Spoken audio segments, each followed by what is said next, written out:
Imagine sitting across from neighbors who invited you to dinner, smiling warmly, acting like friends, only for the bill to come and you realize you've just been played. Again, they eat like kings, you eat modestly, but somehow you're expected to pay half. What would you do? Keep swallowing the loss, or fight back with a little clever, delicious revenge? If you've ever had someone take advantage of your kindness, this story is going to feel like sweet justice.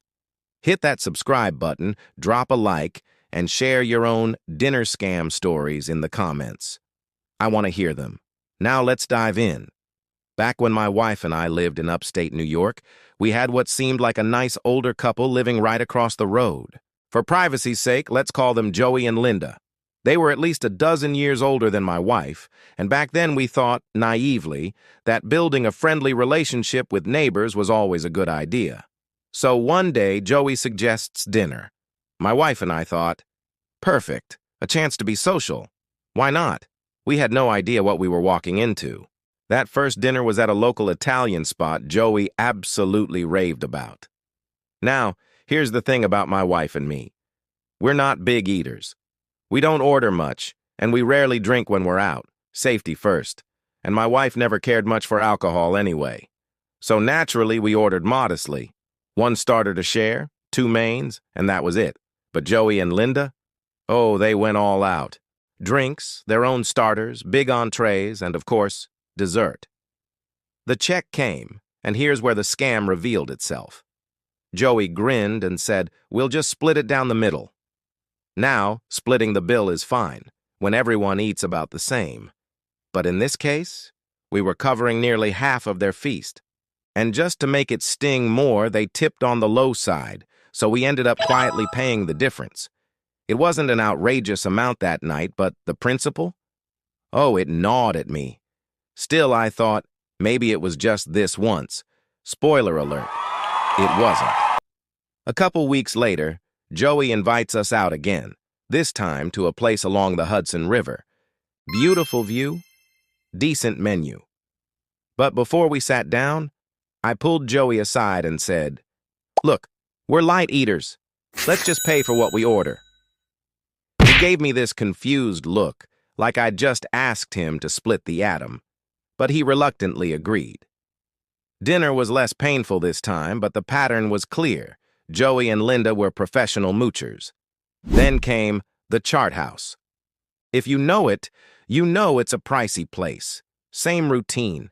They ordered like royalty, we kept it modest, and when the bill arrived, suddenly it was another argument about how much we owed. My wife, being the peacemaker, gave in.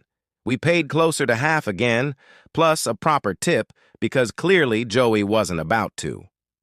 By now, I'd had enough. Joey's game was obvious, and it was time for me to play my own. Fast forward to the next dinner. This time, Joey picked a restaurant with dollars written all over the menu. As soon as the waiter came by, I smiled politely, ordered my drink, and excused myself. Off I went to the restroom, or so Joey thought. What I really did was pull the waiter aside and quietly ask, "Could you put our orders on a separate check from theirs? Don't mention it until the end." The waiter smirked like he knew exactly what was happening, and nodded. I walked back to the table, trying my best to hide the Cheshire Cat grin plastered across my face. Dinner unfolded exactly as expected. Joey and Linda ordered appetizers, big mains, desserts, and top-shelf drinks like they were trying to win a prize. My wife and I stuck to our usual, simple, modest, just enough. When the waiter returned, he placed 2 checks on the table. One for us, one for them. And the look on Joey's face? Priceless.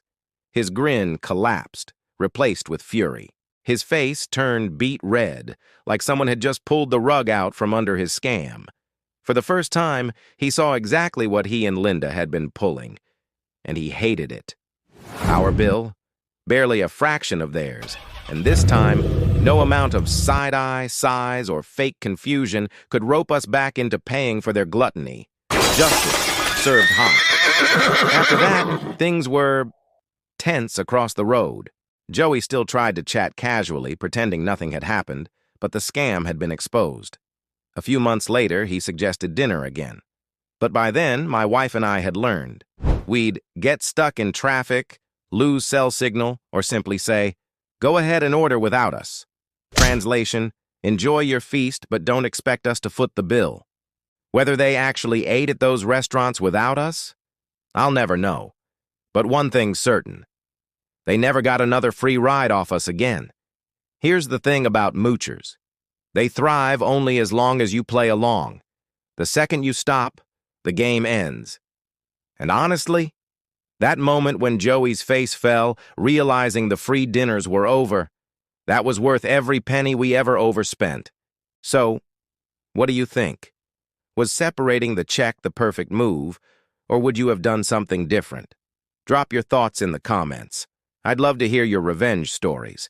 And if you enjoyed this tale of sweet justice, hit like, subscribe, and share this with someone who's ever dealt with a moocher.